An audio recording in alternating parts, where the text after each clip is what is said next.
अस्सलामु अलैकुम वरहमतुल्लाहि वबरकातुहू। वालेकुम अस्सलाम वरहमतुल्लाहि वबरकातुहू। अभी कुछ देर पहले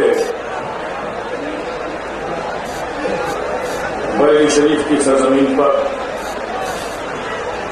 बरेली शरीफ की नुमाइंदगी करते हुए हजरत अल्लामा तौसीर रज़ा साहब स्टेज पर रोज हुए। हम उनका भी दिल से शुक्रिया अदा करते हैं। ये काम जो मैं अब करने जा रहा हूं वो अशरफ मियां साहब बिल्ला को करना था, लेकिन आप जानते हैं कि पिछले 1 महीनों से मुसलसल वो आपके बीच रहे, सब रोज आवाज मुतासिर हो गई और इसका पेश करना भी बहुत जरूरी है। इसलिए इस खिदमत के लिए मैं आपके हाजिर आ गया हूं। आज की इस कॉन्फ्रेंस का जो मेमोरेंडम है, जो आप सबके हवाले से और तमाम मौजूद उलमा मशाइख के हवाले से मैं हुकूमत हिंद, मरकजी और रियासती हुकूमत हिंद को और सारी दुनिया को ये पैगाम दे रहा हूं, आप इसे बगौर समाज फरमा लें। यह देखना लगाइए उसमें। ऑल इंडिया उलमा मशाइख बोर्ड बहुसंख्यक सुन्नी मुसलमानों, जो मुसलमानों की जनसंख्या का 80% है, प्रतिनिधित्व करता है तथा संवैधानिक रूप से उनके मूल अधिकारों की प्राप्ति हेतु संघर्ष एवं प्रयासरत है। सुन्नियों की विभिन्न संस्थाओं ने समय समय पर केंद्र राज्य सरकार को प्रत्यावेदन देकर अपनी समस्या से अवगत कराया है, परंतु किसी भी प्रत्यावेदन पर आज तक कोई सकारात्मक कदम नहीं उठाए गए और बहुसंख्यक मुस्लिम समाज देश की मुख्य धारा से नहीं जुड़ सका। सच्चर कमेटी एवं रंगनाथन मिश्र की रिपोर्ट में मुसलमानों की जिस दयनीय अवस्था का विवरण हुआ है, उसमें अधिकतम संख्या बहुसंख्यक सुन्नी समाज की है। आजादी से अब तक केंद्रीय राज्य सरकार ने जो योजनाएं बनाई हैं, उनके क्रियान्वयन हेतु जो फंड्स आए उसे बहुसंख्यक सुन्नी समाज वंचित रहा। यदि ये समस्या केवल सरकारी सहयोग से मिलने वाली धनराशि तक ही सीमित होती तो सुन्नी पूर्व की भांति शांतिपूर्वक ढंग से अपने कार्य को करता, परंतु षड्यंत्र रच राजनीतिक सहयोग प्राप्त कर वहाबियों ने बड़ी होशियारी से खुद को सुन्नी जाहिर करके सुन्नियों की धार्मिक परंपराओं को समाप्त करने हेतु सुन्नी सेंट्रल वक्फ बोर्ड का प्रयोग किया तथा सुन्नियों की धार्मिक स्थलों, मस्जिदों, मदरसों, कब्रिस्तानों और महत्वपूर्ण वक्फ संपत्तियों पर वक्फ एक्ट का सहारा लेकर सुन्नियों के स्थानों पर वहाबियों को मतवल्ली कमेटी बनाई तथा वक्फ बोर्ड द्वारा किए गए आर्डर के क्रियान्वयन हेतु प्रशासनिक सहयोग प्राप्त किया और सुन्नी के धार्मिक स्थलों पर वहाबियों को कब्जा करवाया, जो पूर्णतः अवैधानिक है एवं सुन्नियों की आस्था के विरुद्ध है। वक्फ एक्ट संसद द्वारा इसलिए पारित हुआ था कि वाकिफ की इच्छा के अनुसार वक्फ संपत्तियों की देखभाल सुचारू रूप से हो सके। इसी दृष्टि से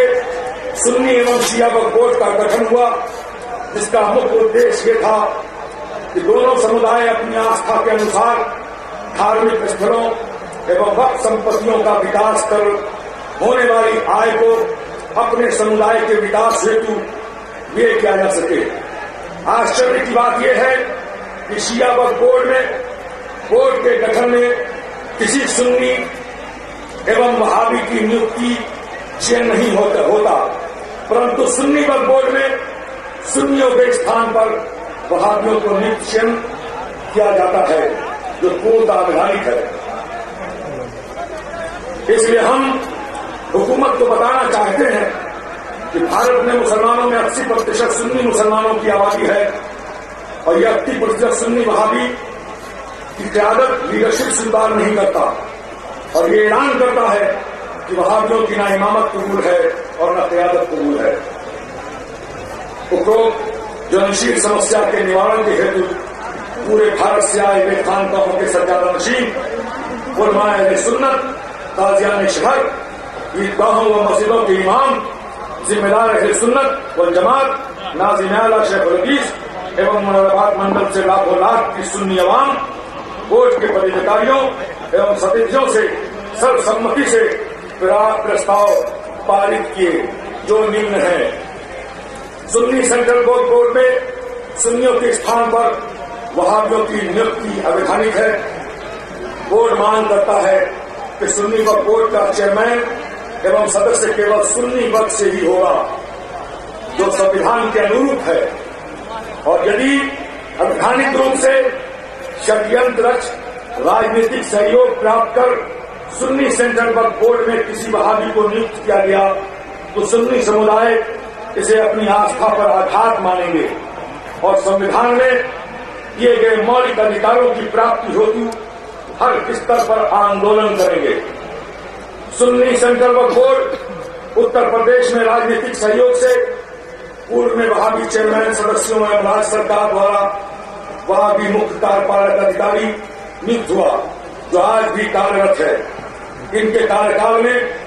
सुन्नी सेंट्रल वक्फ बोर्ड को एक वहाबी तंत्र के रूप में प्रयोग किया गया, जो गंभीर विषय है, और सुन्नियों की तमाम मस्जिदों, मदरसों, खानकाहों एवं कब्रिस्तानों पर इन कट्टरपंथी वहाबियों संस्थाओं का जो कब्जा कराया एवं सुन्नी सेंट्रल वक्फ बोर्ड के सहयोग से सुन्नियों की परंपराओं को खत्म करने की भरपूर साजिश रची।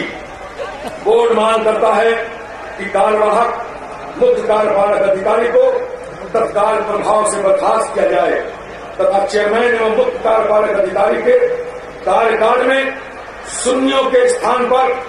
वहाबियों को वक्फ एक्ट के सहारे जो कब्जे दिलाए गए हैं उन्हें राज्य सरकार, केंद्र सरकार सुन्नियों को वापस दिलाने का प्रबंध करें, जिससे सुन्नी अपनी आस्था के अनुसार धार्मिक स्थलों पर नमाज एवं अन्य कार्यक्रमों को कर सके। सुन्नी सेंट्रल वक्फ बोर्ड के सभी अभिलेखों की कंप्यूटराइज माइक्रोफिल्म बनाई जाए, जिससे सभी दस्तावेज सुरक्षित किए जा सके, जिससे भविष्य में किसी भी प्रकार की धांधली या खुर्द-बुर्द न हो सके। असंवैधानिक रूप से पूर्व चेयरमैन उत्तर प्रदेश सुन्नी सेंट्रल वक्फ बोर्ड चेयरमैन एवं मुख्य कार्यपालक के सहयोग से प्रदेश की बहुमूल्य वक्फ संपत्तियों को वक्फ अभिलेखों से डिलीट कर दिया गया, जो संविधान के विरुद्ध है।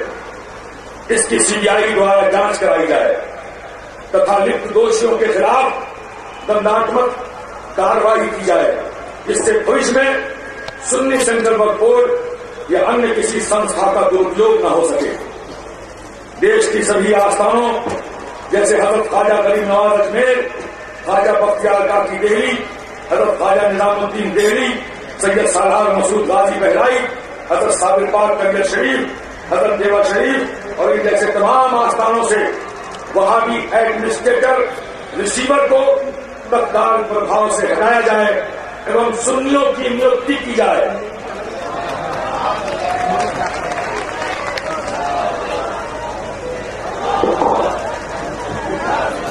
जिसमें वे अपनी आस्था के अनुसार दरगाहों का संचालन सुचारू रूप से कर सकें, जो उनका संवैधानिक अधिकार है। भविष्य में वक्फ बोर्ड के गठन में मेंबर्स के चयन से पूर्व ऑल इंडिया उलमा व मशाइख बोर्ड से ये सुनिश्चित कराया जाए कि किसी वहाबी ने नामांकन तो नहीं कराया है। यदि किसी वहाबी ने नामांकन किया है तो राज्य सरकार संवैधानिक रूप से इसके नामांकन को निरस्त करे। सभी मुस्लिम सरकारी, अर्ध सरकारी मुस्लिम संस्थाओं में बहुसंख्यक सुन्नी समुदाय को उनकी जनसंख्या के अनुपात में प्रतिनिधित्व किया जाए। हज कमेटी, अल्पसंख्यक एवं कल्याण विभाग, Maulana Azad foundation, national promotion of Urdu languages, मानव संसाधन विकास मंत्रालय, भारी उद्योग, लघु उद्योग और सरकारी विभिन्न योजनाओं में बहुसंख्यक सुन्नी समाज वंचित रहा। केवल वहाबी वर्ग के ही सभी योजनाओं का लाभ देते रहे। बोर्ड ये मांग करता है कि सभी सरकारी और अर्ध सरकारी योजनाओं में मुसलमान बहुसंख्यक सुन्नी समाज को उनकी जनसंख्या के अनुपात में लाभान्वित किया जाए, जिससे वो मुक्त धारा में जुड़े तथा देश के प्रगति में बराबर के भागीदार बने।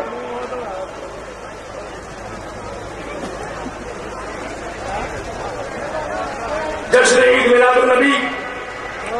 सुन्नियों की आस्था के मुताबिक सबसे बड़ी धार्मिक पर्व है, जिसकी महत्वता को देखते हुए केंद्रीय सरकार ने संपूर्ण भारत में छुट्टी भी प्रदान की है तथा सुन्नी संपूर्ण भारत के मोहल्ले, कस्बे और छोटे बड़े शहरों में हर्षोल्लास के साथ जुलूस-ए मोहम्मदी निकालते हैं, जिसकी अनुमति संविधान ने भी दी है। लेकिन उत्तर प्रदेश लखनऊ में अकारण जुलूस-ए मोहम्मदी पर पाबंदी लगा दी गई,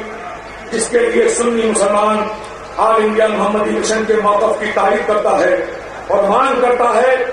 कि हुकूमत लखनऊ में जुलूस-ए मोहम्मदी निकालने की अनुमति प्रदान करे, जो उनका संवैधानिक अधिकार है।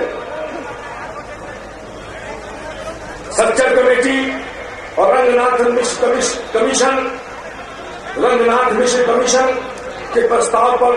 केंद्रीय और राज्य सरकारें पूरी ईमानदारी से काम करें। हिंदुस्तान के हज हाउस की मस्जिदों में अहले सुन्नत वल जमात यानी सुन्नी अकीदे के इमाम नियुक्ति की जाए। सुभान अल्लाह।